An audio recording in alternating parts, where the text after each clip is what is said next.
You had mentioned that you kind of waffle between being really strict to being really free. I don't consider what you're telling me really free. Okay. I consider it freedom within limits Okay. because it's not That's like, true. hey, you can play as much as you want, period. Oh, Hmm. you can stay up till 5 a.m. You can miss work in the morning. You can miss dinner. You don't have to go to church. You don't have to.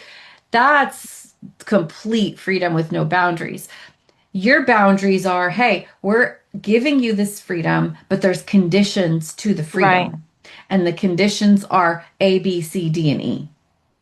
And to me, that's a very healthy approach because it does give him some autonomy.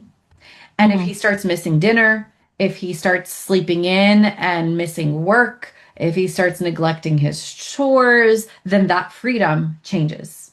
Yeah. So it's freedom within limits.